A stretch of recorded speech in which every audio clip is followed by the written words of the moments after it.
Okay, so I'm going to show you guys how to take the AFOs on and off your patients who have cerebral palsy. So when you get your patient in, they're probably going to already have their shoes on.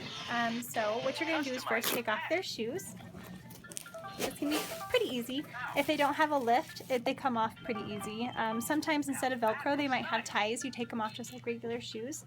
Now when you have the AFO, you go ahead and take off these guys. It doesn't really matter what straps you take off first. It's pretty easy. And you just slip it off just like that. Kind of from the back forward, and that'll kind of cause the least amount of trauma as you take it off. If you have, I'm going to show you how to put these back on. If you have a shoe that has a toe strap, this can be used for kids who have a lot of forefoot eversion. So it just kind of keeps their foot in a nice position so they don't end up with deformity. And also helps to kind of stretch this posterior part, the gastrocs of their tight little muscles. So to put them back on, especially if they're new, they're going to be pretty stiff and it can be a little tricky. You just take your thumbs, spread it apart like this. What you can do is you can stretch your patient. It's much, much easier just to bend their knee. That will help kind of let you have a little bit more of that dorsiflexion to get that AFO on.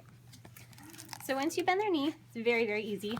Make sure their foot is all the way back in the AFO. It should be touching the back. Once it's in, you're going to make sure that their foot stays in that nice neutral position by doing this strap first. This one goes on.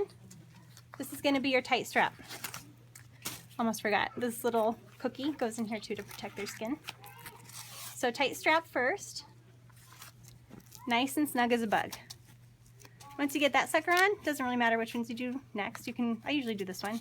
And then this top one is loose. Just place it. You should be able to have some wiggle room. This allows for the patient to be able to plantar flex, dorsiflex a little bit more comfortably. And then I just take the sock and pull it down so it doesn't roll down in itself.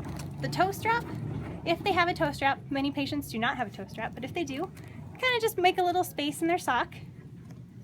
Take that toe strap, put it over the big toe, and then secure it down underneath the AFO. Just like that. Easy peasy, lemon squeezy.